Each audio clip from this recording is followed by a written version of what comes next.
What? Why are you shaking your head? You're welcome.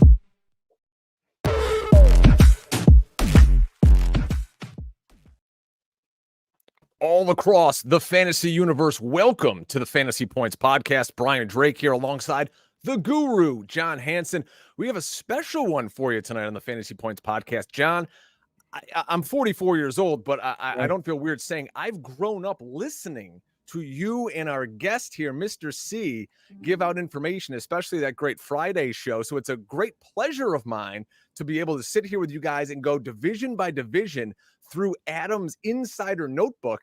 This is going to be a hell of a show. I mean, you guys have been doing this forever. This is a staple in the community, my friend. Yeah. And this is the first time that Adam and I have done something, where we're chopping it up about the upcoming campaign all month. I can't believe we're at the end of the month here. So it will be very interesting because, quite frankly, Adam and I have not conversed nearly as much as we always used to, of course, doing the show a couple of days a week. So let's compare the notes and see where my positions line up with Mr. NFL Insider, and we'll welcome him in now without any further ado. Mr. C, good evening, sir. How are you? I'm good. No, it's the first time in like 23 years we haven't conversed during the preseason. So there'll be a couple things you go, wow, that's not what I was thinking, you would say. I did not know that. Yeah. Well, when we start with the Bills, Brian Drake, there's a player that I've got a man crush on. It won't be hard to figure that out, but it's probably not the reason why people are thinking. It's just, the information I gather and keep it in my right pocket. So we'll put it out tonight. It's literally one of three players. We'll get to it, though. Yeah, right. Exactly. Who else could be? Right. I live here in upstate New York, so I know a lot of Bills fans, and I've got big home drafts this weekend, and I know folks they're reeling on Dalton Kincaid, and there's a lot of questions about these wide receivers and how good can this team be. The defense, maybe they took a step back. Milano's injured again. So what did you find out when you visited Orchard Park? Well, no, I didn't have to visit. It's just the information. I don't visit every team. It's just I gather information from my sources from 32 teams. So let me I don't want to shoot stuff down too much tonight, but there's this narrative that because Joe Brady decided to rein things in last season, which he did a good job. I give this guy credit. He did a great job. Right. Their offense was struggling a little bit. Passing game wasn't great. So sometimes you have to rein things in. So Brady did a great job. That's why, by the way, he's still the OC. But let me just have people understand something. They do not want to be a running team, no matter what people are saying in Buffalo. They're not going to start hiding their quarterback, who's got maybe the NFL's best arm. They're not built that way, really. I know. I don't know where this started. I know that comparatively per game, average per carry per game went up when Brady took over. I get that. I'm not saying they won't run it more. There'll be you feel okay. There'll be a little bit of a commitment to the run, but yes, more. Yes, that's exactly what I was going to say. Listen, comparatively to Brian Dable, no, this is not Joe Brady. And I'm going to give the guy credit, but as I reported at the time, 2 years ago, whenever the hell he got fired by the Panthers in season, he had trouble getting guys open. That was what I was told then. So I have this in my memory, and I'm not saying they had great talent around for Joe Brady with the Panthers, but he didn't do a good enough job. Yeah. And I give him credit. He learned a lot in 2 years after that. So it's a cool story. But my guy this year, my Dontavian Wick for the AFC is Khalil Shakir. That's my guy. Hey, that's my guy, baby. I've been all in, baby, all year. I told John 2 years ago that nobody knows this, but they're going to cross-train him. Most teams thought he could only play inside. Nope. He can play inside or outside. Curtis Samuel has inside-outside capability. I've been calling him their top outside receiver all year. Again, they have five. MVS, we know, is a 4 at best. Matt Collins can run. He's a 4 at best. Curtis Samuel's a specialty type receiver. Oh yeah, baby. He gets actually open downfield. That's the weird thing about him, but he's better inside. Oh yeah. I mean, look at the yard per catch average. I know the data is pretty good with him on the outside. Really limited. It's kind of weird. He's just a damn rock solid football player, fundamentally sound, doesn't make mistakes, reliable. Mm-hmm. He's been that way from the jump. Literally his first preseason. Are you talking about Shakir or Samuel? Shakir. Okay, so let me get to Shakir. That was Samuel. Let me get to Shakir. So Shakir is this guy who just does everything he's asked. Yep. I know he's not a speedster, but he you don't need to totally scheme him open. He can get open on his own. I keep saying he's what Sky Moore should be. You just took it's so this Brian, you know this. John and I speak the same language. Sure. We see the game very closely the same, though obviously we talk to different people. That's exactly what I was going to get to. I'm looking at my notes here. That's Sky Moore, as I told John, he should have played inside. Yeah. That was the intel that I got after their last 100%. season. That's hoping that they were hoping to kind of change him up a little bit. But that's the Chiefs. We'll get to them later. But Shakir is my John Tavian Wicks for the AFC. I'm telling you, I'm not saying he's going to get 80 receptions, but depending on what the ADP is, I'm looking for that right now at Fantasy Points, and we'll discuss that. It's on the rise. If you've been monitoring on the site, my own rankings, I've been way out in front on Shakir. Currently, I'm wide receiver 45 at ADP is 53.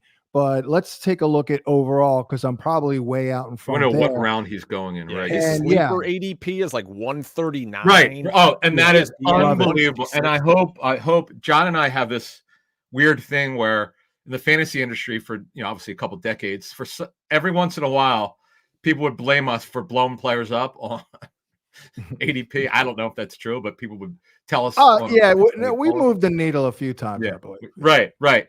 This is a guy. And of course, I'm doing drafts, and people are going to hear this. So whatever. We're here to give people. Well, everything's so diluted now and fragmented. Yeah. It's not. This message is not.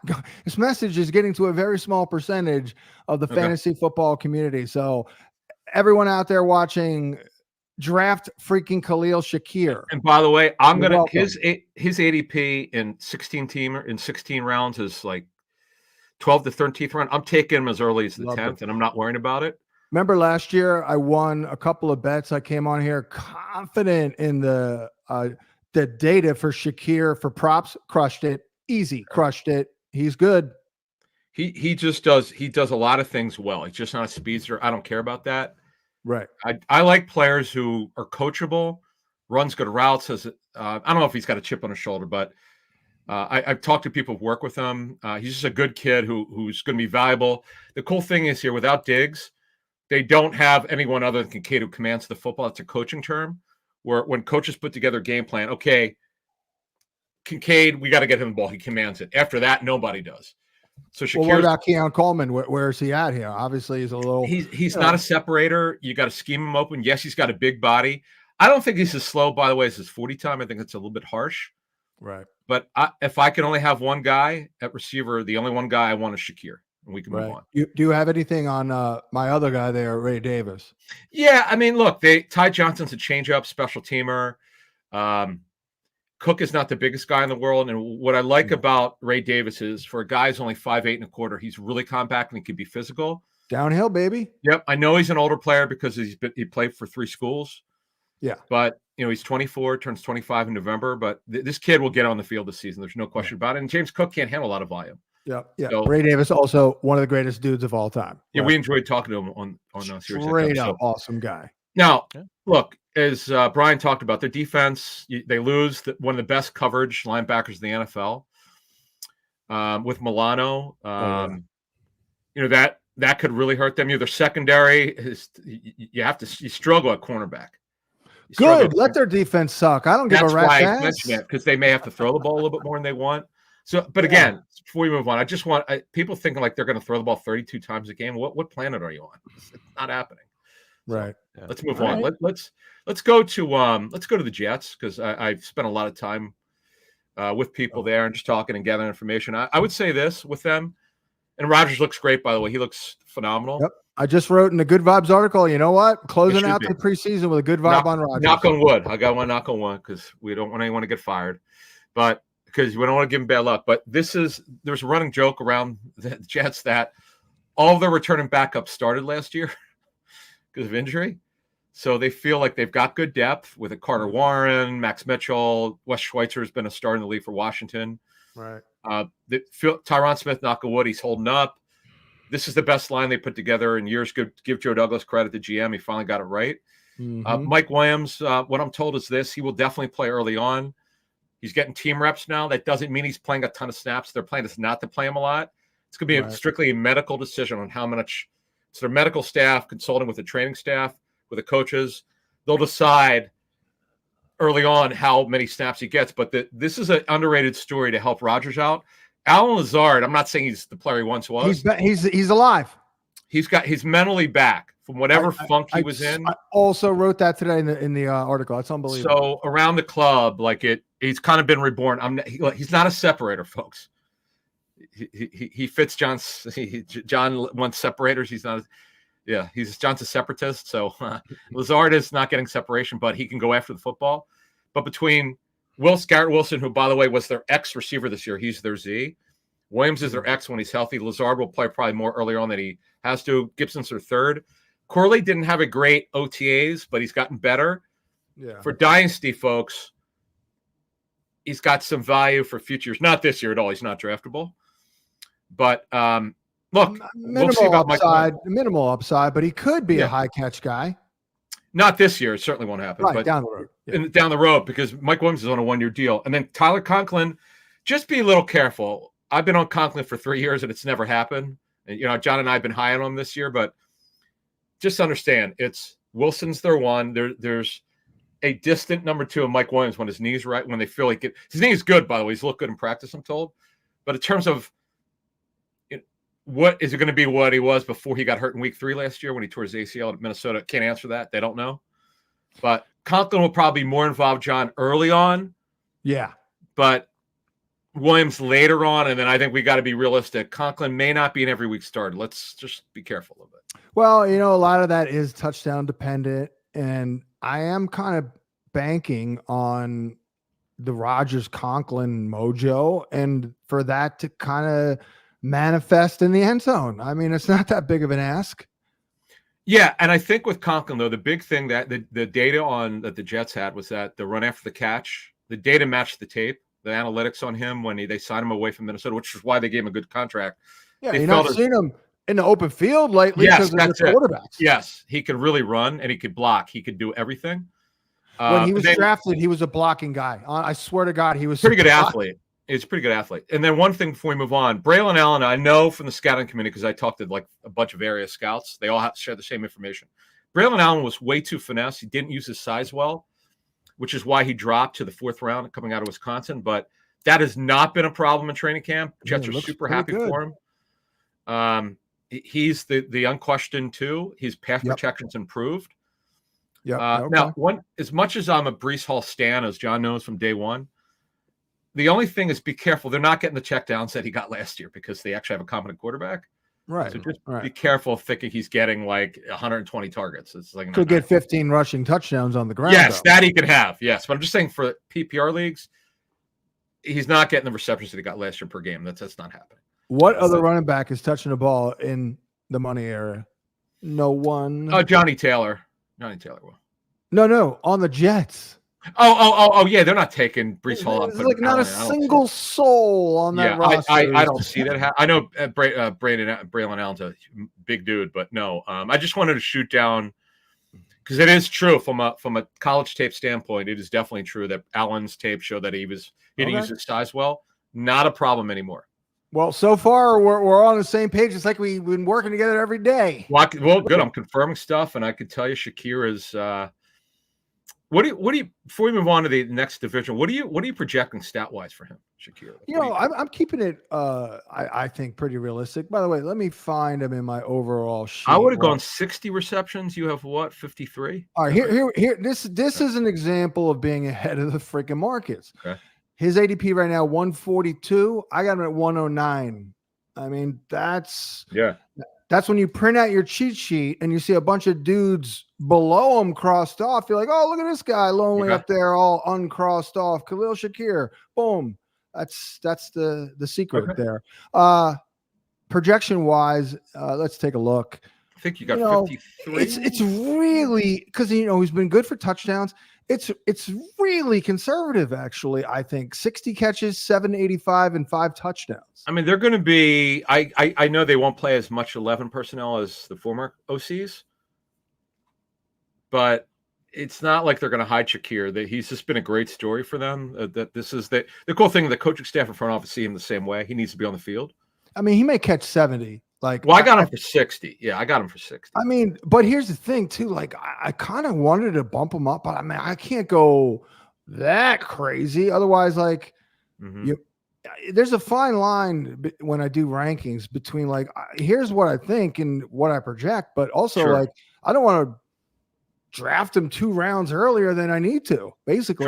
Sure. Yeah, based on ADP, nobody seems to want him early. Yeah, I want to price him above the ADP clearly, but So let's move to AFC North and go to the Ravens. Just what's just interesting is you're just hearing around the team that when they go 12 personnel with Andrews and Likely, Flowers, Henry, and obviously in the backfield, and Bateman as the other, not that he runs well, but he's not bad. He's actually healthy.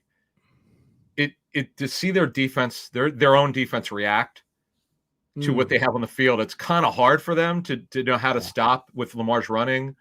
Yeah. And they're getting the right reaction from their defense they're expecting. So I may wind up being higher in Henry than I really want to be.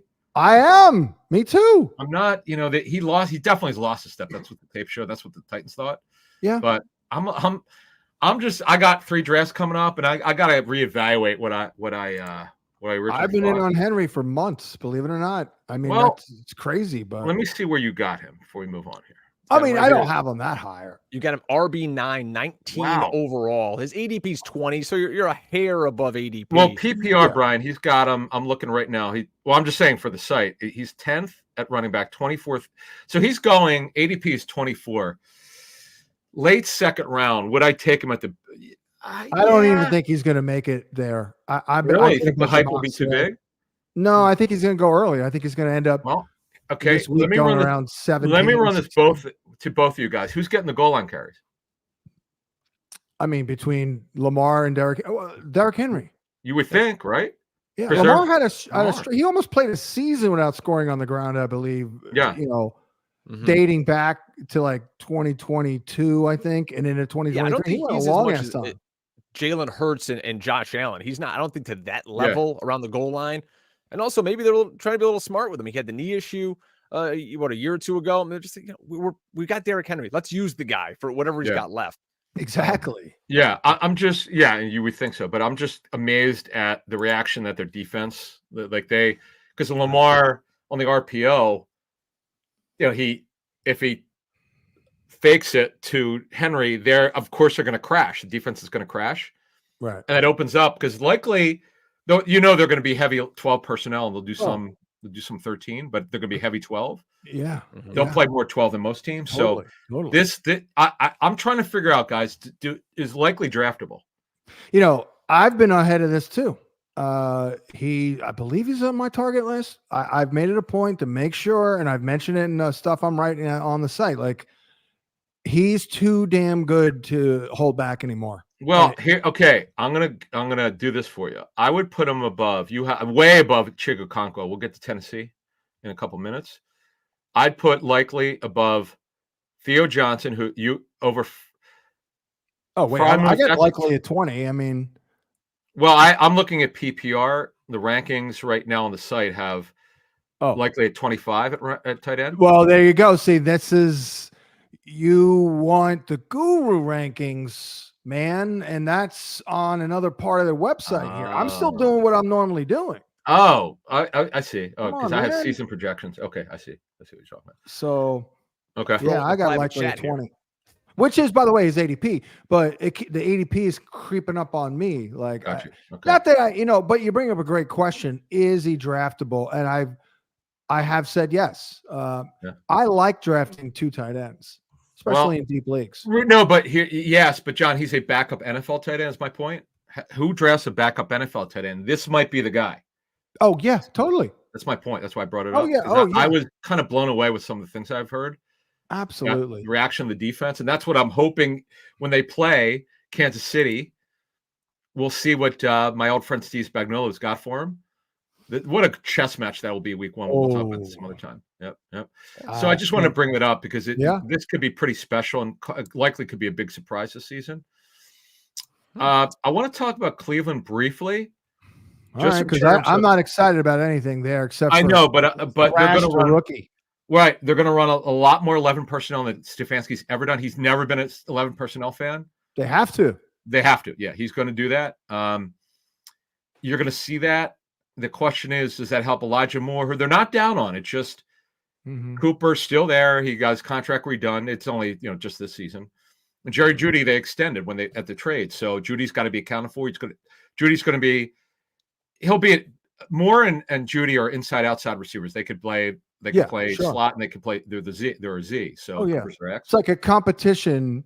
Yeah. The battle of the underachievers. Yeah, who can let us down more this year? Elijah Moore and Jerry Jeudy. I know, but it's going to be. But the only reason why I brought it up is Moore, who we've been you and I loved him when he was a rookie. Yeah, but on the downward trail. I would take Moore with like my last pick. I don't know if anyone's drafting him, but he's a guy that he's on a contract drive. He's on a contract year. It's a Charlie Brown, Lucy with the football situation at this point. I mean, I've been eyeballing him all year. I'm like, there he is. I have even taken him a couple of times. Yeah. Like 200 overall. But all right. So let's go to Pittsburgh. Okay. Uh-oh. So I don't know if this is, yeah. So Sayamalo's got a pectoral strain. It's going to be a couple weeks. That's not good. They've got a problem at left guard because his backup, another former Eagle, Nate Herbig, is out for the year. So it's a little scratchy. And remember, Broderick Jones didn't play well in that second preseason game. Right. I'm a little concerned. So we don't talk about offensive line enough. That's a concern of mine early on. I mean, I've been high in the running game all year thanks to this damn old line. Yeah, and Roman Wilson, I'm told, has got a high ankle sprain. That's why it's taken a little longer than we thought. So, and we got to see. I know he started working a little bit. Didn't go on IR though, or PUP? No. I know, no, John. He worked today. He worked a little bit. Yeah. So, but it's for fantasy purposes to play him a lot to start him. If you're in a very deep league, like 14 or 16 teams, I'm not doing it until I know he's fully recovered. No, yeah, he's off the radar. He's had a great camp, and I hate to even bring it up. Van Jefferson. He has been the story of this football team. Mr. Training Camp. Well, you loved him last year with the Rams. I remember. Yeah. So you might before he had the knee problem. Yeah. So yeah, I'm kind of out on them early on until they just got to get through some stuff here, and it's all obviously other than Pickens, of course. And Pickens, is looking good. But I'm worried about protection. I'm worried about the interior of their offensive line. They're going to have a brand new rookie center. Yeah, but Zach Frazier's good. Yeah, he may, but we'll see how ready he is. Right. Miles out. Broderick Jones, we'll have to see how good he's. Yeah, Fatano's just coming back from his MCL sprain. He had an MCL sprain. Yeah. Fryermuth, what is he as a tight end? He really is kind of fallen off a little bit. Buzzkill, man. Buzzkill. Look, now, and we all know Arthur Smith's calling the play, so it's going to be for him to get hired. He has to run the football. Yep. Here comes Scordaro. Yeah, I don't see him being, other than returning, I don't see him get on the field much. But I like Harris and Warren. Yeah, at their ADP, so I'm not that threatened, but it's freaking Arthur Smith too. So let's move on to the next division. A.D. Mitchell is a highlight reel.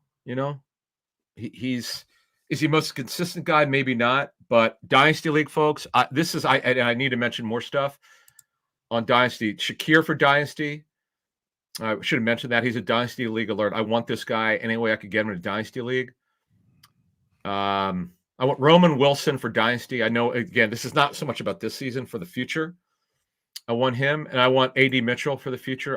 We'll see as a rookie how well he does. But this kid should have gone in the first round of Carolina. They were very high on him, but they went with Leggett. He could run. This kid's really gifted. I'm telling you, he's really gifted. Yeah, he's going to be more consistent. But I'm on a long term play for A.D. Mitchell. Just want to mention. Yeah. I mean, I've been like laissez-faire, I guess, for this year. I'm not feeling it, but they do need to get him out there. A lot of people think he'll be like a clear out guy, like Alec Pierce. He's not as explosive as Pierce is. He's not well rounded. That's the problem with Pierce. As I told you when he was drafted, that they were going to be wrong about that. The Colts. That was that was known in scouting that he's Pierce didn't have any versatility to his game, and that kind of showed. But I know Mitchell's got to improve, get sort of more well-rounded, but the kid's a baller. Like he's got it physically. He's really gifted. Yeah. It's just he's just got to be coached hard and do everything the right way. But he's a dynasty league guy that I want. And then Alec Pierce was a learning experience for me. I mean, I thought he could transcend maybe a limitation, but yeah, I think we all learn with these one-trick pony guys. Like eventually they got to do more. And I normally hate one-trick ponies. I know, but that's okay because he flashed. I mean, he did flash a little bit. But let's move to Jacksonville. So this is what people need to understand is they the way they wanted receivers, not the way they wanted to. They wanted Ridley back. 24 hours before he signed with Tennessee, he was going back to Jacksonville, and Tennessee jumped in and overpaid him. Hey, good for them. Okay. So Gabe Davis is well known by their coaching staff. He's from the area. He's got a gym there. The receivers coach Chad Hall coached him in Buffalo, and that's we get it. That's why he's there. But they think he'll get the ball more. They think that his target rate will be higher with Jacksonville, which is interesting because they got to feed Brian Thomas, Kirk, if healthy. He's got to get the ball to him. We know he commands the football because he's a dynamic slot receiver. Ingram's going to get the football. So I don't necessarily agree with that assessment that I got. I mean, those people would know more than I would. Well, Thomas, a rookie, little inexperienced, maybe raw, maybe just working into the mix as a rotational guy. He's going to play a lot. I mean, it's Davis, Thomas, and Kirk. They're 11. They're heavy 11 personnel. Sure. And Parker will back up Christian Kirk as their backup slot. Dever Duvernay is really an elite special teams returner. Yeah, sure. I guess maybe don't put a lot on his plate. Yeah. But I'm telling you, Brian Thomas, I want him because I know the way that this guy Chad Hall coaches. He's arguably NFL's best receivers coach. I want Brian Thomas for dynasty. He's got a very good track record, this Chad Hall guy, of developing receivers, and he's the guy that their receivers bought that truck for Christmas because of the way he coaches. They love the guy. Now, what are his limitations? Brian Thomas is understanding how to separate on his own and being physical. Mm-hmm. He could run. He's got size. He's a good kid. He just needs development. So he's more of a dynasty league prospect. Probably a limited route tree too, I believe. Yeah. Well, he needs work, but the passing game is going to go through Ingram and Kirk. You got the vertical game down though. Yeah, Brian he can run and play, and Gabe can run. We know he can go get it. I just don't see how Gabe is getting. What do you got for him? I mean, Gabe's not that good either. I mean, he's kind of like an A.D. Mitchell type in a way, flashy at times, but they can't rely on him. The thought process I heard was they thought he got open more and he should have gotten the ball more. Right. I can see that. And you've got him I have Gabe with 48 grabs. Right, 48. You know what? It's funny. I was going to say 50, so you and I see it the same way. I just want to clear up some stuff there. Their offensive line, they're feeling pretty good about it. Let me see what else we got. Anything else? Yeah, Brian Thomas led the FBS in touchdowns. I believe he had 17 a year ago. A lot of screens, a lot of deep stuff. We'll see if he can. To me, it looks a little redundant with Gabe Davis, but a little bit. But their body types are different. The way that you use them is different. Like Thomas will be run after the catch, post routes. Gabe's more of a 9-route runner, so there is some diversity of routes. But let's get to Tennessee. I got a lot on them. Nice. So the passing game does not go through any way, shape, or form Hopkins. It's Ridley 1. They don't know what they're going to get out of Hopkins because remember, he missed all training camp with this knee issue.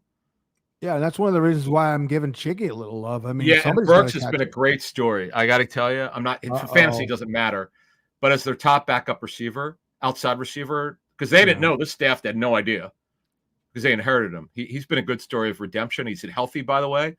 I was there for 2 days. I guess he thankfully went up being a calf cramp on a 9 route against Seattle. He ran down the right sideline right in front of me. I'm like, oh man, don't tell me this guy's out because he pulled up, and then he was fine. He actually practiced the next day. So he goes through Ridley. Tyler Boyd's been a good story. I know other teams told me they didn't think he could run anymore. He's fine. He's their slot receiver. I didn't necessarily see that. Other teams told me their tape show that he couldn't run anymore. Yeah. I'm telling you. I But mean, they he don't was think never so. a burner, was he? No, but he's got to get open, and they felt, other teams told me two teams told me, in fact, that they felt like you'd have to scheme him open. He couldn't get open on his own anymore. I'm told that's not a problem with Tennessee. Okay. Yeah, I can almost see that now that you say that, thinking about back to last year. Okay. Yeah, so it's really one. Hopkins, I don't have a feel yet because he hadn't practiced in I don't know how long. Yeah. No way. I don't know that they know. So we have to see where he's at physically.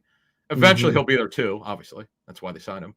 That's why he's here. I mean, that's why they signed him last year and he's back for a second year. But, he's a possession receiver. He really, by the way, is their Z. Hopkins is their X. And why that's important here especially, it's the same position that Diggs played for Buffalo. That's why Diggs got moved everywhere. And when Diggs was Diggs, he was unstoppable.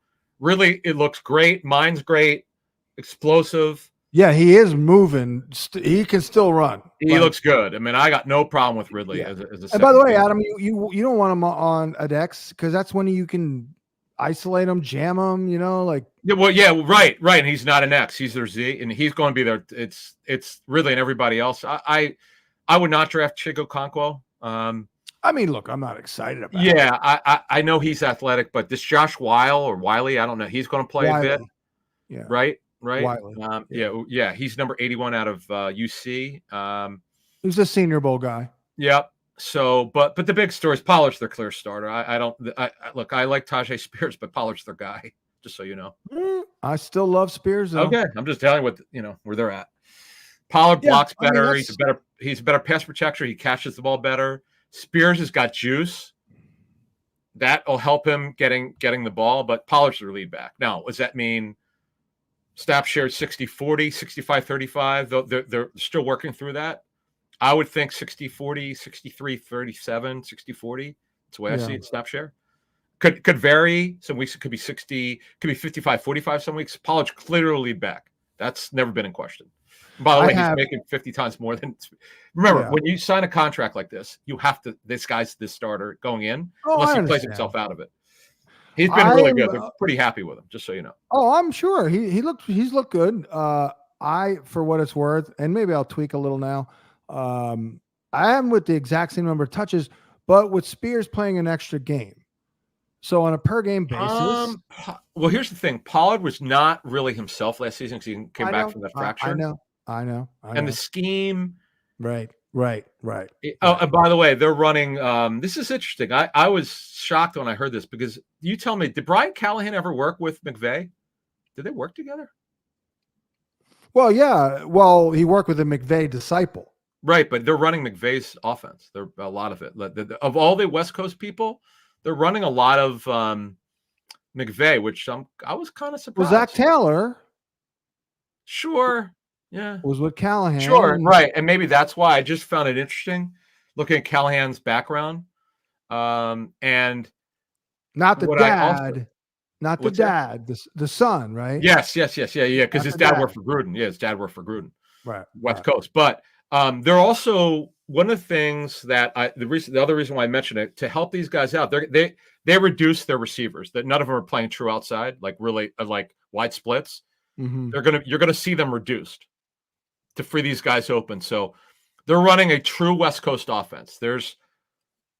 When you watch these guys in the regular season, you're going to go, wow, a lot of slants, digs, timing routes. It's not going to be a super vertical offense. It's going to be a timing based offense, true West Coast when you watch it.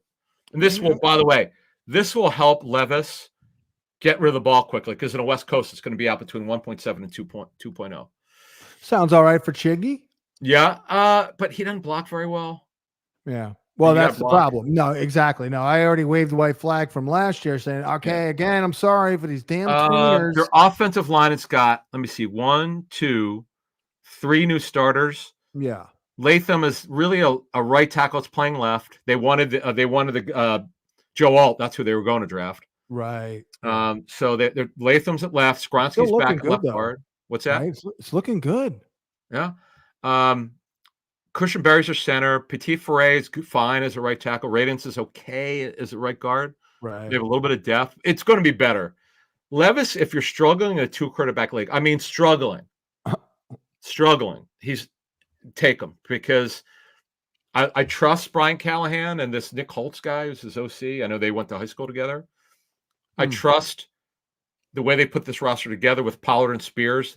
You notice there's no power back. You notice that? Yeah. What does that tell you? They're interchangeable. They got juice, but they got juice. They got Ridley who can run. Yeah, no. They got Chig who can run. What's that? Really amazing departure. Right. We're only going to be able to get through the AFC tonight, unfortunately, guys. So I'll be brief. I want to move to Denver. Marvin Mims, I know people think he'll just be a 9-route runner and clear out guy. I get the thinking. They don't think that way, just so you know. Good, because I don't think that way. I think what happens is you see the aggregators or the beat reporters put stuff out there, and they can only go by what they see that people practice. I get it. I know for someone who's been about 2,000 practices, you can only go by what you see. But that's not what they think Mims is. They think Mims is better than that, just so you realize. I'm still in on him as a late pick. I don't get it. Like, he's been disparaged by the media. It's a late pick. He is like 220. Right. Now, might he be a little inconsistent because yes, he's in a supreme deep threat. Yes, might be a little bit volatile. Sure. After the catch. Yeah. A little intermediate stuff. He's a really good kid, though. He's a really good kid who's coachable. Yeah. He's got a round on his game. I like what I've heard about him. Now, Dynasty. Troy Franklin played with the Knicks. We always have to remember that. He could run, Troy Franklin. You want him to be more physical. He's just got to, continue to put weight on. And he shot down the stuff about his weight, by the way. I'm sure you know about that. He's not anywhere. The 180 was not true. Whatever that was put out there. He's bigger than that. But yeah, I interviewed him in person. And nice kid. Very nice kid. Yeah, real nice. He's kind of tall. I mean, he's long. He was right there. There you go. He's 6'2". There it is. Yeah. He just needs to keep putting muscle on. He's a little thin. He's a little thin. Yeah. But he's not ready right now. Like, he's not. No, but it's going to be they're going to be Sean Payton's a big 11-12 depending on the matchup. You know how he does it. He's not at super heavy 11 all the time. He's not super heavy 12. The question is, will Mims play with Sutton in 12? Yes. That's great. Yeah. That means Mims is a great freaking pick at 220. But understand, I'm not saying he's going to play 100% of the snaps. They're going to rotate him in with Franklin and Reynolds. There's a free gambit right there. Yeah. But again, Mims is a late round pick. That's what I'm saying. That's all. I don't want to overstate stuff. I want people to get this right when they're drafting, because I'm drafting and I'm trying to help people drafting this weekend. So I'm doing this. And I want Dynasty, but I want both if I could. Like John and I in our league, we have 24 spots. Right. I'd like to have Mims and Franklin and see what happens for the next 2 years, and then trade one of them, whoever becomes the guy. And by the way, Adam is doing this for the people. He's got to empty the insider notebook for the people ahead of the FPI. I know, and I'm doing it. Also, I have 2 NFFCs, but I'm taking a page out of John. John put his stuff all out there. He didn't care. He's like, I'm here for the people. Yeah. Anything on the running backs? Javonte? Yeah, look. Anything? I'm sorry? Anything on like McLaughlin? A lot of guys talking. No, he's a changeup. He's too small. Estime for Dynasty is a guy that I want, because remember now, Sean Payton was not here with Javonte Williams. There's no allegiance to him past this season. Right. So, Javonte is the one. It's a matter of, I don't have a feel for how much they're going to work in the other guys.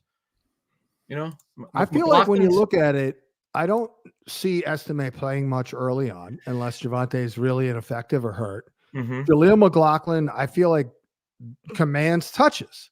Well, he's quick. He's got some juice, but he's also very small. But understand something. Right.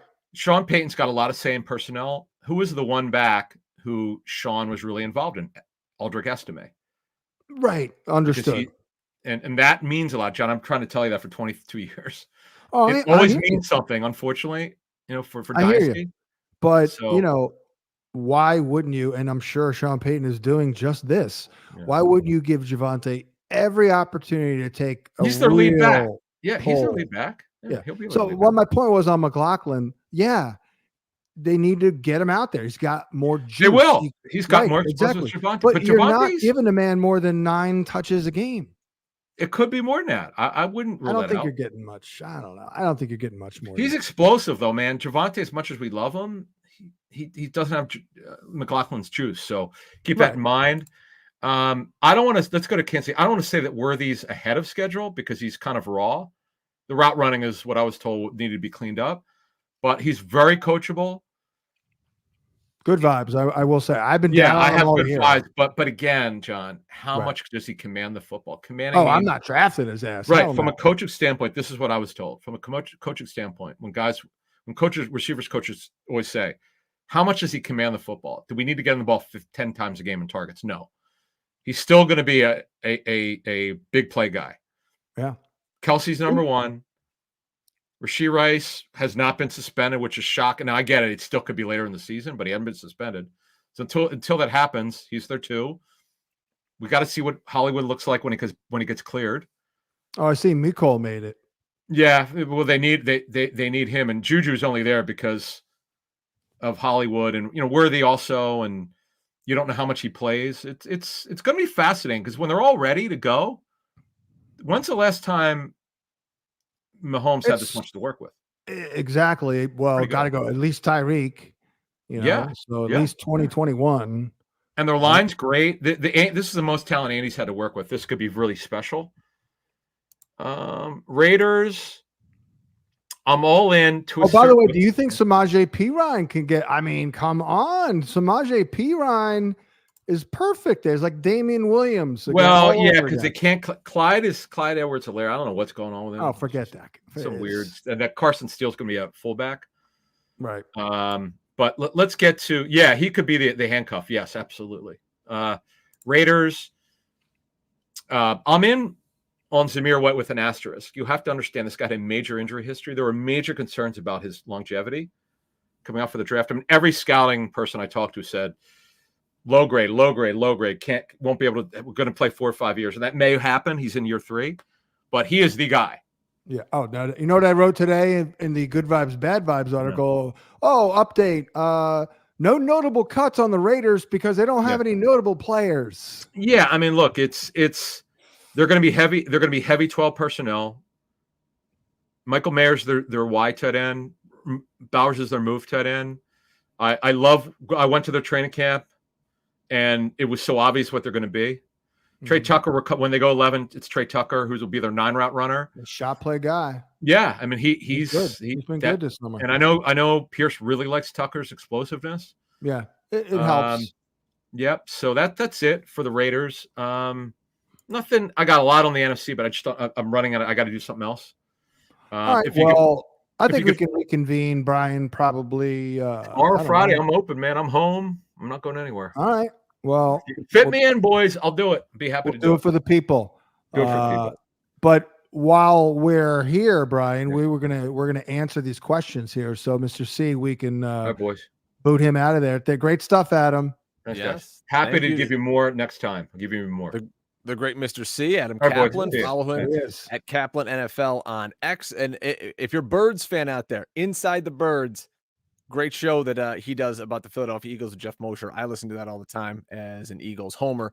But hey, John, we got, I don't know, 4,000 people that have been watching this at some point tonight. Why don't we talk to the people and answer some questions, talk about some vibes? How about Mr. C, though, and me on the same page on pretty much everything? We really haven't discussed it. Like, not even remotely close to ever like we did for doing the radio. That's pretty wild, actually.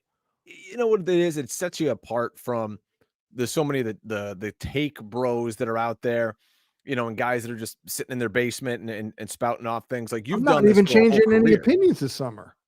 It's crazy. And for me, it was fun to just be a fly on the wall and a guy with a big mouth that likes to talk to just kind of pull back and say like, all right, I'm just going to sit and watch and just, let you guys kind of. For a second, I was glad you weren't getting paid by the word, Yeah, I gotta call the CEO here, Mr. Barrett, and see what's going on, renegotiate, but let's see what's going on here with some of the folks. Let's see. We got a guy here asking at the 102, Breece Hall or CeeDee Lamb. So we talked about the Jets today with Mr. C and how great he thinks, that offense can be if everybody's healthy. CeeDee Lamb now, he's got his money, he's back. I always worry about those soft tissue injuries with guys who haven't been in camp that long. You're at the 102. You want to get your hands on an elite running back, or CeeDee Lamb, the number one receiver in fantasy last year? Well, I just did because I really do go in and do these drafts for the draft plan article. Here's what I did that I liked. I went Lamb, and because I just do not like much on the way back and on the hook there. So I went Lamb and came back with Debo. And then due to current situation, I added a guy like I'm not going to list him as a target, but there is a guy now that I'm willing to take as my one, top of round 3, little Josh Jacobs. Then I came back with Ken Walker, McBride, Godwin, my guy Jordan Love, Watson, my guy Spears. I thought that was pretty good. Yeah, it really, a guy like Josh Jacobs is kind of a linchpin this year, because if you hit on him, because so many people are like scared off, like, ugh, Josh Jacobs, like, no, look, no I've thanks. been on him. I've been that high. I think we think back to his time on a bad Raiders team. It was just 2 years ago. He was like RB3 in fantasy, and now he's on a really good team that should be in the red zone all the time. He should have every opportunity under the sun to score. So yeah, I mean, if you like a running back and you don't want to take one maybe in the first 2 rounds, Josh Jacobs, guy who could easily go over 1,000 yards, maybe get you 10 touchdowns, sitting right there for you at the top of round 3. Here's what I'll say.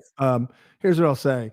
If I thought I had who knows, maybe we have no idea, but if I thought I had a pretty good chance in round 2, and I'm picking at 1 to get either Henry, ETN, I know, or Jacobs, I might be very inclined to go wide out there at 1 or 2. If I had any concerns, I'm going running back.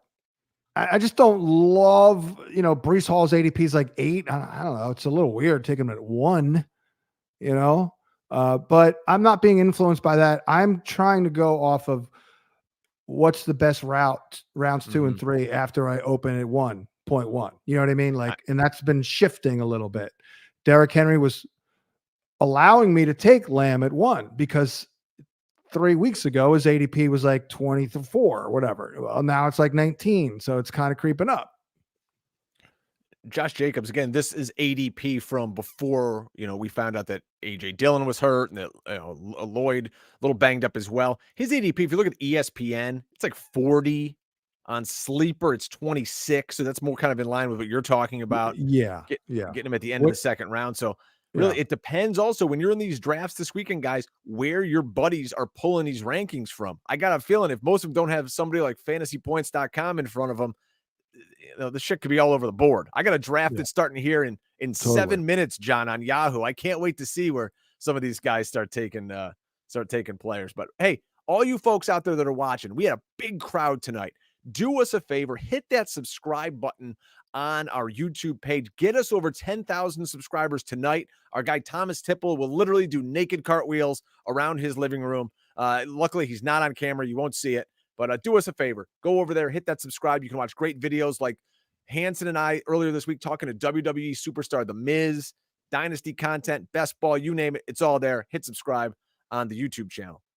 Let's see. Here's an interesting question because we heard yesterday that Kyren Williams could be returning punts a la Tiki Barber a few years ago with the Giants. And so kicks, our guy here, Fine Oak Things. When it kicks, a kick returner, right? I thought he was returning punts too. I tried to do a little research on this. I know Cooper Kupp returned for a few games last year as well. The question is, what do we expect workload-wise for Blake Corum? Yeah, it reading maybe between the lines a little bit. Look, I'm not giving Blake Corum the job. My contention all along, though, has been we retweeted a couple of videos about me talking about this 6 weeks ago, whatever. Like, Blake Corum is very talented. Kyren Williams has worn down a little bit with an excessive workload. Like, why wouldn't you? They're very similar players. Why wouldn't you give Corum, every third series if you're confident, which it sure seems like they are. I mean, the guy is coming back here, national champion. Sean McVay talking about how smart he is. Just reading between the lines, it does seem like I'm not even going to say it's 1A, 1B, but we are not getting anywhere remotely close to just the backfield share of the work like we got last year. And I think the markets have certainly adjusted. I don't think it's enough. That's all. And certainly this report doesn't hurt. I mean, if you're going to risk him to be a kick returner, it's a little reckless for your, especially starting a guy who linebacker. has a history of foot issues. Every year he's got some damn foot thing going on. Yeah, all right. Exactly. Like he's had injury problems in his 2 years. We went all through this. Again, I'm not a hater. I'm just trying to be logical with it and get it right, basically. And I think Blake Corum's a threat. And at their ADPs, you be damn sure I'm taking Blake Corum at his ADP over Kyron Williams. So as in terms of the workload, I mean, here I think let me see. Let me look at it to make sure. I did tweak it, I believe. So I've got it 215 to 155 in the carry total department. Now I also got Kyron with 40 grabs and Corum with 18. So I'm giving the man significant work here. Like what's it about 175, 180? Whereas with Kyron, I'm at 255. I think that's fair. Our guy, Tommy Tipple here with some great info in the private chat. Kyron did have 8 punt returns last year. He fair caught 5 of them. And Kupp was a guy too, and he was returning punts.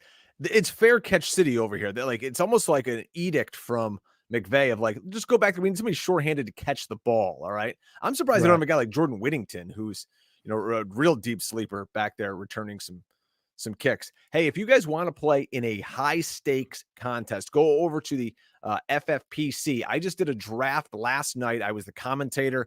Use our code POINTS and you'll get $25 off your first team over there at it's myffpc.com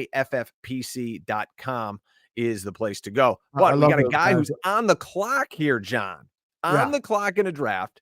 Let me see if I can scroll up and find our guy, Brad Northcutt. He was in the draft last night that I was commenting on. Okay, so here we go. He's like on the clock. Basically, Gibbs, JT, Marvin Harrison Jr., and Laporta. And I believe he's like up next. So he wants an on the clock answer here from the guru. Right. This is tight end premium.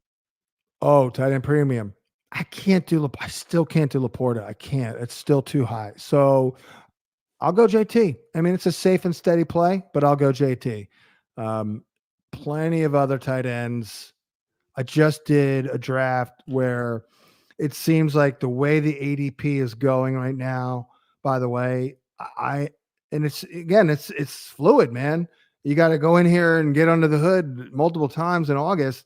But I'm finding now, here's a draft I did a couple of hours ago. I got McBride with the 5th pick of round 5. I'm like, that's pretty good, So obviously Kincaid is sexy too, like that. I love Ferguson. He's my favorite, guy who's drafted as a starter. So yeah, I can't do Laporta there. So I'd probably go safe and steady with JT. I know it seems a little boring, but can Jonathan Taylor possibly be boring? Well, yeah, I guess if Richardson robs a bunch of short scores, it could be. That's, I think the issue is, will Richardson check down at all?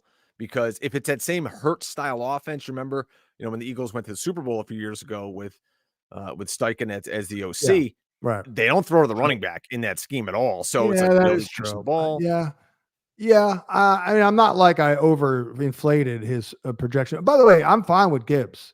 You want to take Gibbs over Taylor? I got no problem with it whatsoever. I mean, they're 2 of the flawless 4 on my little list here. So, I mean, I like them both quite a bit. I'm trying to see just how many points I have them separated by. 271.5 versus 274. It's really close. Really close. It's like 0.32 fantasy points per game separating those 2 guys. Our guy here, the Heat Lifer, with it looks like a Halo kind of avatar or something like that. I never got into video games. I know your son is a big video game guy guru. I don't think I've played a video game since like Tecmo Super Bowl in like 1990. I've never gotten into it. I don't know. Were you a big video game guy at all? I mean, I certainly was when they were coming up as arcade games in Yeah. in the 80s. You know, Pac-Man came out. I was in 7th grade. I mean, come on, it's like perfect. So, you know, Donkey Kong, like 8th grade. You know, I did a little bit in the 2000s early on with my youngest son or my oldest son, a little Crash Bandicoot. Look I at thought the you, graphics, Crash Bandicoot. yeah, were pretty. But then I was like, that's it. I'm done. Although I did the Wii stuff. I actually did the Wii Sports. This is the last time I ever did anything with video games, doing the bowling and all that crap with the family. Yeah. Oh, that's cool. I know my son. He just Crush plays like my family on his iPad now. So, our buddy here, so the Heat Lifer asks, any worries about Jamar Chase? He did come back today, and he was at the practice field. I don't know necessarily how much he's done, but he's looking for money. Do you have concerns about Jamar Chase? You're getting him middle end of first round here. I mean, this is a guy, his ceiling is overall wide receiver 1. He's got an elite quarterback. We know that they're the Super Bowl window that they're in right now. I mean, I don't want to be out on Jamar Chase because he's a guy who could score you 15, 20 touchdowns at the drop of a hat, it seems. Yeah. Nah, I'm not. I mean, he's actually doing all this like a year too early. Like Jefferson just got his deal and he came out a year before Chase. So I think the Bengals have already told us, I think, how this is going to go. They're going to pay Chase and they're not going to pay Higgins. That's why we're worried about Higgins getting hurt and then saying, screw it in week 14 on, whatever. I mean, that might be an unfair statement, but I know some people out there are worried about that. But no, I'm not that worried about Chase. I love a guy hitting here throws an NHL 94. That is the right answer, sir. RBI. I did do some RBI work, Nintendo. I was definitely a big RBI guy. Bases loaded, baseball stars. I'm with you there. We're pretty old. Let's I was see. a big John Tudor guy in RBI baseball. You cannot hit me when I had John Tudor. He threw nasty stuff. So let's circle back to what Mr. C was saying with the Bills. And our friend in the chat here, Dixon Sider, says, is Shakir the wide receiver 1 in Buffalo? I mean, is this a guy you want? Is anything higher than maybe your wide receiver 3? Because that's where you're drafting, really 3 or 4, to be honest. Oh, yeah. No, I mean, I'm drafting him in the draft plan article, and I have been all month, not as my 4th. He's always like my 5th. Maybe now you have to go as a 4th. I mean, it feels a little like a leap of faith, right? It kind of does, but I've been feeling it all year, and I've been in on it all year. Adam is dialed in there. He's echoing everything I've been saying about Khalil Shakir. And I'm not a Keon Coleman guy per se. Might maybe make some splashy plays, but until I see a little bit more, like, is he another Traylon Burks? I don't know. I worry about the guys who don't time all that well, and he does seem to play a little faster in that time speed, but I'm just not feeling it right now. Khalil Shakir is the only wide receiver on the damn team who has caught a ball from Josh Allen in a real game. So I actually think I'm under. The answer to the question, yes, I think he's the number 1 receiver for the Bills. It's funny because I'm actually doing a draft as I host. I know you've talked about how difficult that is. I'm not even like, you usually talk about drafts that you're in on the air, like, the old ACI, the new FPI, or Allison Chains League. I'm doing a draft for a league that we're not even talking about right now. That's how multitasking I'm doing right now. And I did take Jamar Chase. Maybe that's why I queued it up there. Well, you want to know where I'm at in that regard? And this is why don't ever ask me to join a league. I am one of the least reliable owners in the space at this juncture. So there's a guy who was a listener who his daughter goes to the college my daughter's going to. So he heard me talking about it. So I start talking to the guy. Sure. He asked me, you want to play in a league? I'm like, oh, yeah. I paid it up a month ago, whatever. The draft was 2 hours ago. Completely missed the entire draft. So I guess I auto drafted, and it's a guillotine league. So enjoy the money, guys. See you next year. Oh man, he's probably telling everybody too. The guru's in the draft. I got so excited that Adam Caplan was coming on. I completely forgot. We also had some issues. My wife's car battery died. I got all screwed up there. So, oh well, sorry. Enjoy the money. That's all I can say. Here's a question that's pretty timely. So you got Chubb on the PUP. The Browns got Jerome Ford, who literally is allergic to the end zone on the ground. He did, have 5 receiving touchdowns last year, and they got Pierre Strong. He's more of a receiving back, so that could kind of kill any receiving work. Last year, Ford was like this between the 20s guy, and if he didn't break one, you're like, well, he's never going to score. What do you think happens here with this Browns attack? Do you have any interest in, if you're a 0 RB guy or something, or a hero RB build, and Ford's your 2, and let's piggyback on that. Do you have any interest in holding on to Nick Chubb, drafting him, and seeing what he can do later in the year? Because at this point, I do not. No, I don't. I really don't. What I think, here's why I wouldn't mess with that backfield, because I'm not convinced that we've seen the last of Deontay Foreman. Right. And he didn't get picked up anywhere else, as far as I can tell.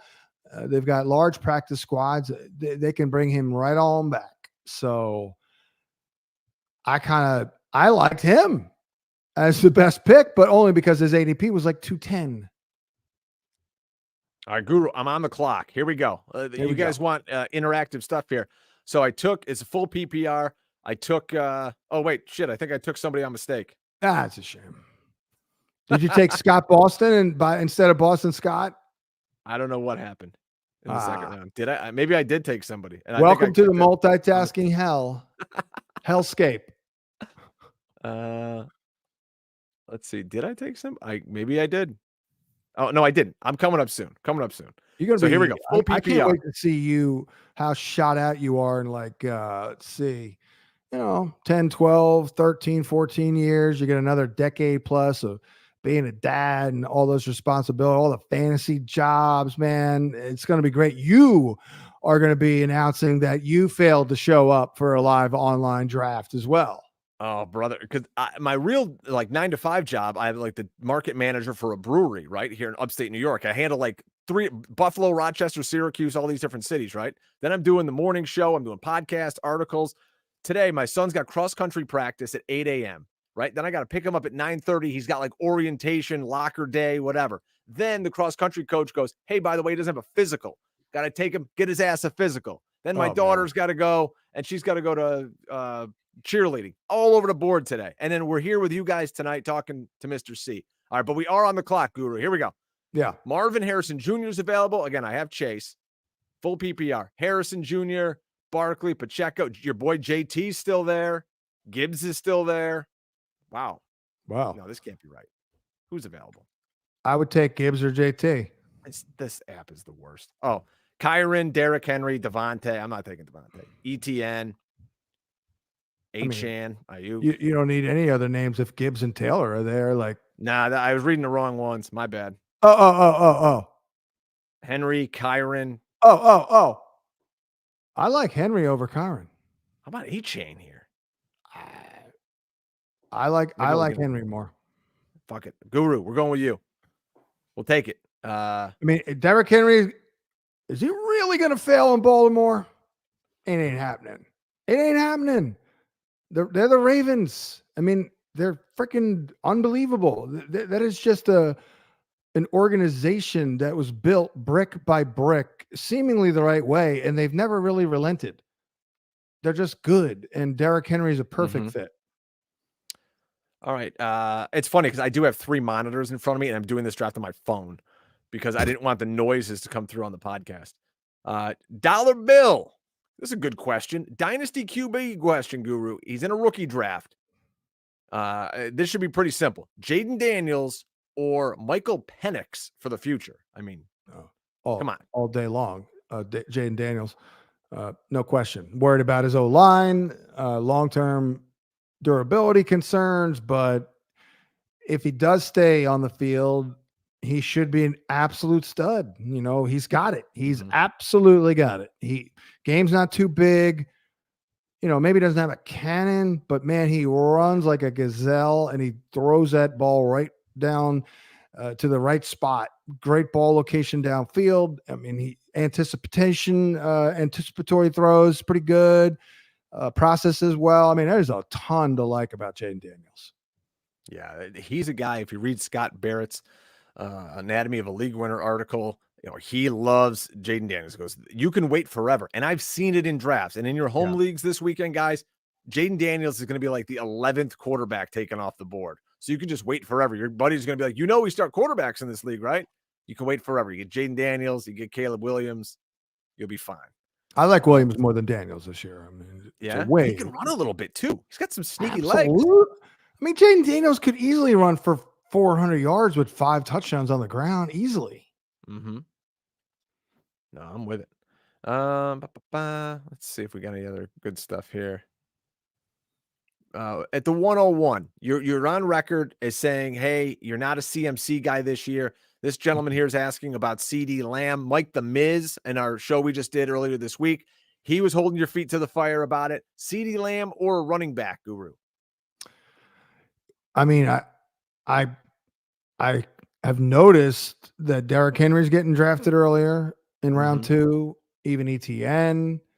And who else am I missing? There's someone else. Oh. And then you have Jacobs. I mean, it's so unbelievably hard. I'll just default to the running back. I'll just go to the running back. I mean, it's ridiculous because they're so similar. I mean, they really are. Like, I should look at the pointage. What do I have? It's hard to compare because it's like kind of relative. You got to compare, but right. You know what I mean? Like, it's all about who do you think you're going to get in the second and third. That's it. It's really coming to focus that way for me. And here's another name, I'll just throw it out again. If I thought that I had a really good chance to get either Barkley, ETN, or Henry, I might go Tyreek there, or Lamb. Mm-hmm. If I felt, it's probably a pipe dream, I would have to suck it up and go with the running back, because in rounds 2 and 3, if those guys are gone, we're screwed at running back for a while. Yet in rounds 2 and 3, granted, you may not have a great one, but you can get Debo and like DJ Moore. That's pretty sexy, So you're going to get in round 2, you're going to get better access to good wide receiver. You're going to get access to good wide receivers. You're not going to get access to good running backs. Guru, I hate myself. I'm in the 3rd round of this draft here. Nobody wants to take Devontae Adams. He's still on the board here at pick 31 overall. Ayuk is available. Nico is available. And Debo. I'm kind of leaning Debo here. Man, that's ballsy there a little bit. I think I'd have to take Adams at that point. What about a Jets trade? That's exactly what I was thinking, because he makes $44 million next year on the cap. There's no way he's playing for this team next year. He's probably not going to play for him in November. I mean, do you want a ring, guys? I know all the Jet players currently do. Like, what if the defense is just lights out again? The O-line starts dominating. Breece Hall's ripping it up. Garrett Wilson's uncoverable. And you're like, man, if we had just one other. Oh, wait, Devontae Adams, like Super Bowl. Like, I wouldn't rule that out. That scares me as someone who really loves Garrett Wilson, too, is because what if Devontae Adams shows up now? And now it's like, oh, now you made it all the way to your fantasy playoffs. And it's like, oh, we're going to crowbar this new guy in. And instead of, 30% target share, it goes down, drops like a rock. Maybe you drop there, though, but your yard per catch average shoots way up because now you're getting a better DB matchup. Do you worry a little bit with the Jets? They have 2 guys who have first-round ADPs, Breece Hall, Garrett Wilson. They're going to play a very slow-paced, methodical offense with Rodgers, and they got their dopey OC. He was at Syracuse here for a little while. Nathaniel Hackett. Like, does that concern you at all? Like, we're not talking about that enough? Well, and their defense is going to be great. I mean, the foundation of the offense, obviously, you would think it's Breece Hall. I mean, we'll see if Hackett, to your point, like, oh, we got to work in. Is he a Banner candidate? No, we don't. No, we don't, dude. We're going with Breece Hall. And then, Garrett Wilson is such a alpha there. Like, I'm not going to overthink it. I mean, he should have a very, very, very high target share, and he's a stud. It's kind of like George Pickens. Like, I know they're not going to throw the ball a lot. I still like Pickens, though. Pick your poison, I guess. Pass attempts, volume, or, dominating the targets for your team, I guess. I'm okay with that in certain spots when it's a potential explosive impact guy. Like Pickens could easily be that too. Somebody who we know is explosive, Justin Jefferson. We've seen it times last year, John. He was essentially QB proof. He was getting it done with total skank at quarterback, and that's going to be the case again this year. No, he was supposed to have first round pick here at quarterback. That ain't going to happen. Now it's Sam Darnold taking over, and he's going to be there for the full season, we think. But we know how the Sam Darnold movie ends. Sam Darnold stinks, right? His completion percentage is terrible. It's one of the worst among like NFL quarterbacks in the history of the league. Whenever he gets out there, like it's like 60, I think it's like 58% or something like that. I saw some crazy stat. Like, I'm worried that this team is going to, and you're a Vikings guy. So I'm just worried that this is going to really go south, and maybe Jefferson gets mad. Maybe they bench Darnold and we go to some even deeper scrub. Like, I'm definitely pulling back a hair on JJ. Yeah. I mean, I think touchdowns might not be a big number here. We could struggle, but we do have Nick Mullins who got the ball to JJ or Jets as it goes by. So it's not hopeless for him as an individual fantasy pick.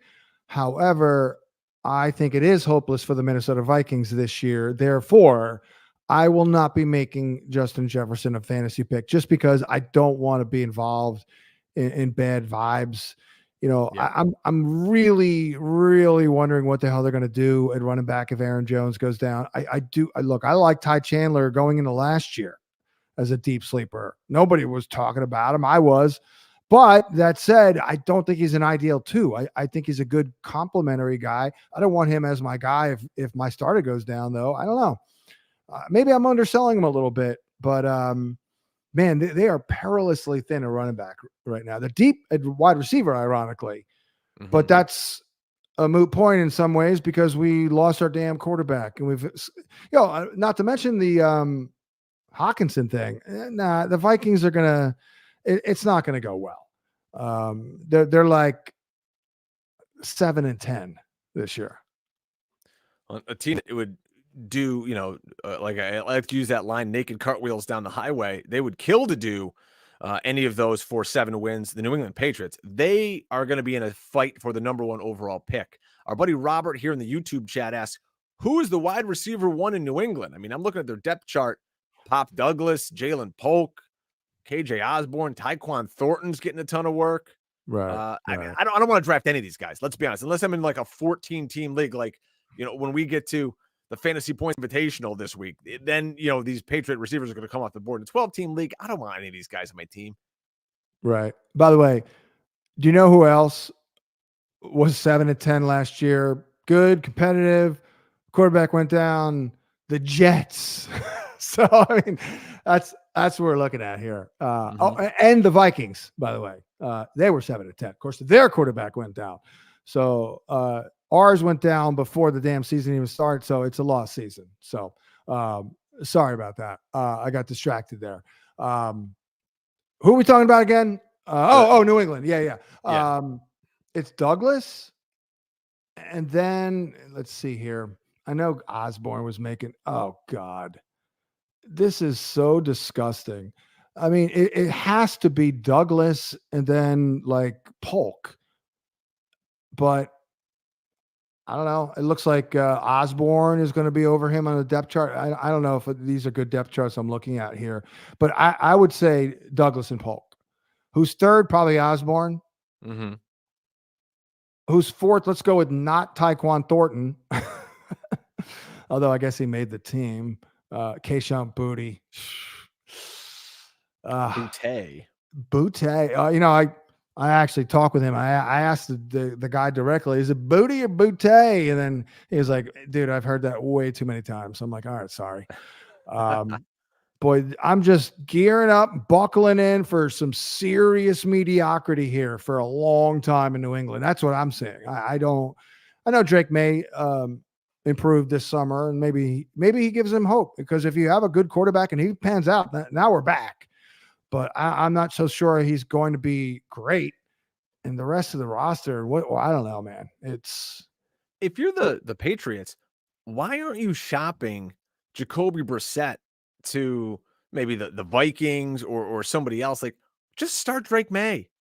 Get any scrub to back him up. Who cares? He's your future, and roll with it. Like, there's no needs that we're going to sit Drake May and watch him develop. Why? You're going to win 2 games this year. Let him play. I know, but there is that fine line. The Jets had to play Sam Darnold week 1, even though he was like 21 years old. And how'd that work out?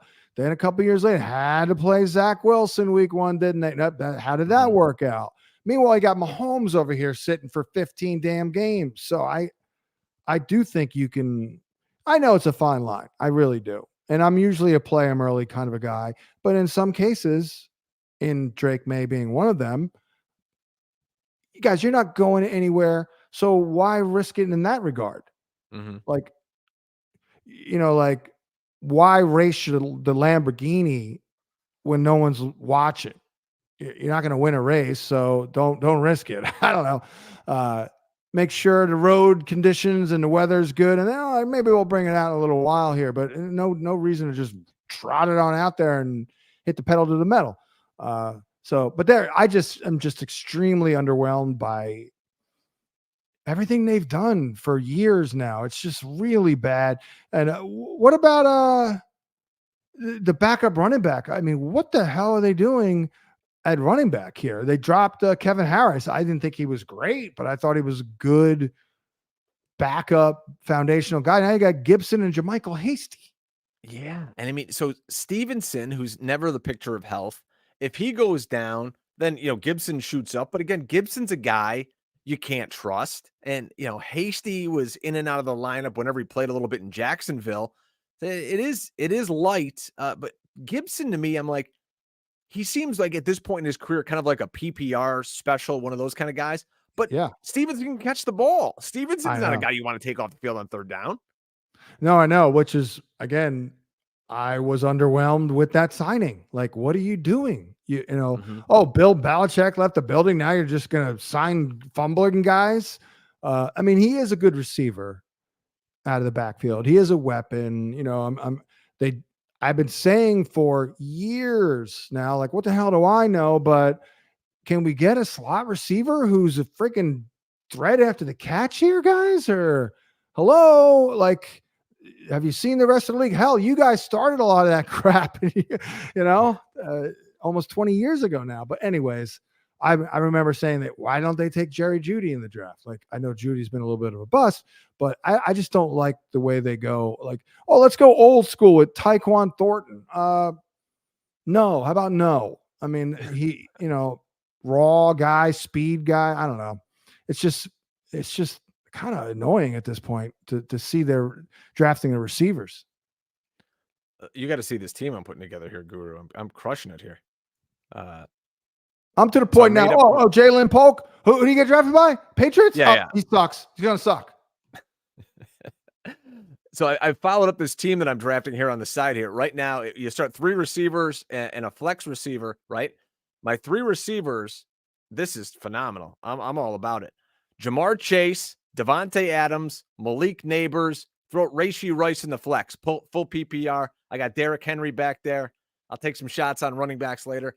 And folks, go over to the site, and Brawley and I did this the other day. We were talking about how you can attack these ADPs on Yahoo and ESPN and whatnot. We got an article up. Go read it. Brawley did a great job.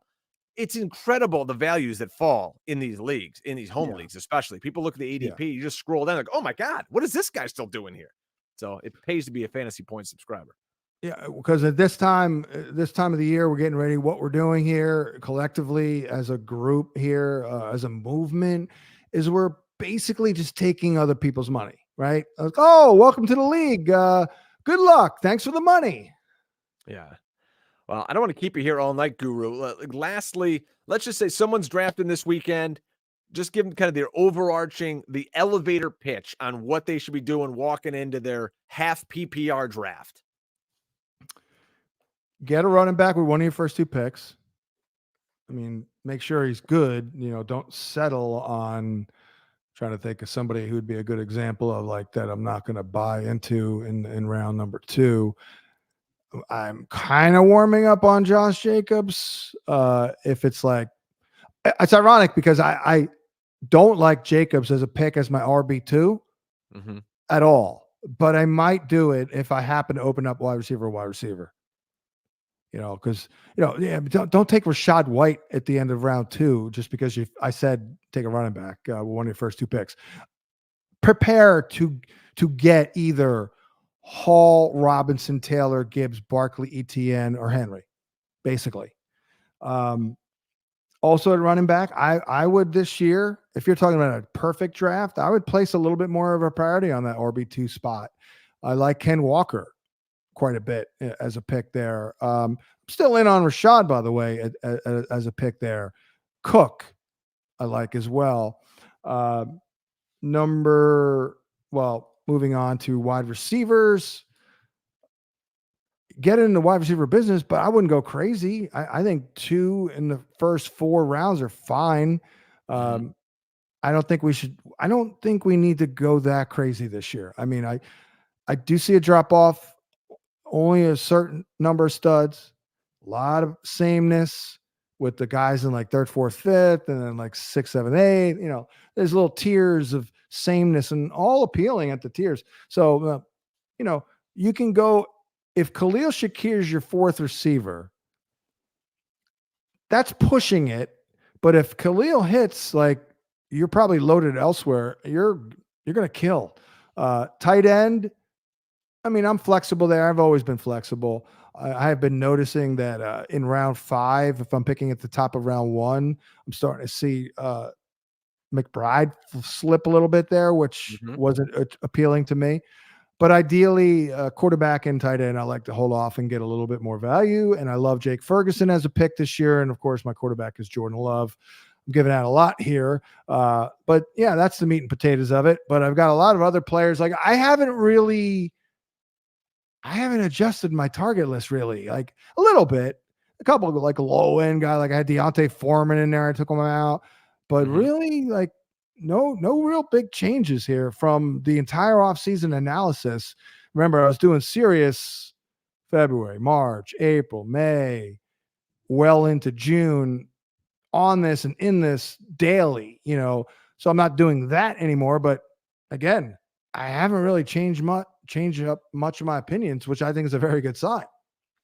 Yeah, and if you want John's personalized cheat sheet for your draft this weekend, go to fantasypoints.com. Code SCOREMORE. Knock 10% off an annual subscription, right? And you can go into our downloads. There is John's own top 200. I'm looking at it right here on my screen. It's color-coded by position. He's got stars next to the players who are horrific, who he wants you to take. Easiest way to walk into your draft, just start checking names off. You're going to draft a kick-ass team here. I'm actually going to be on the clock next here, John, so I'll make my final pick here, and then we can sign off.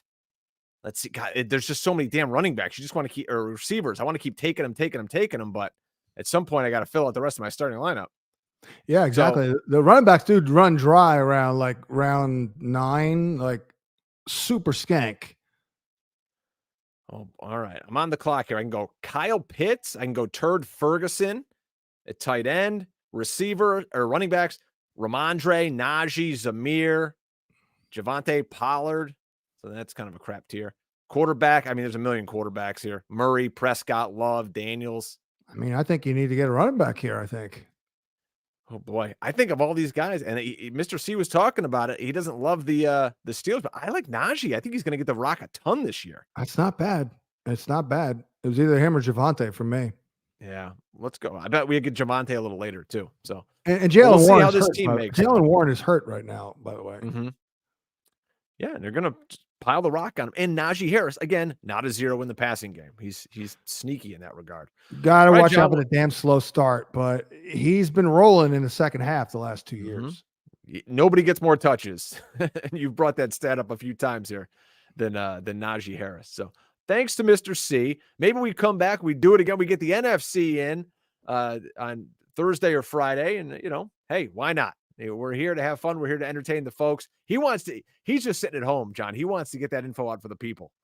Yeah, I know. He's been chomping at the bit a little bit. I felt bad. I just got all kinds of stuff going on. Hope we got a lot of the questions there. Thanks for all the questions. This was not really supposed to be that, but that's why we stayed late to answer a few at least. So, all right, guys, for the Guru, thanks, Tommy T, our producer extraordinaire, Mr. Tommy C, T. the best. Hey, get there, folks. Get there this weekend. And remember, get over to that FantasyPoints.com YouTube and hit that subscribe button. I'm Brian Drake. We'll see you next time for the Fantasy Points Podcast. What? Why are you shaking your head? You're welcome.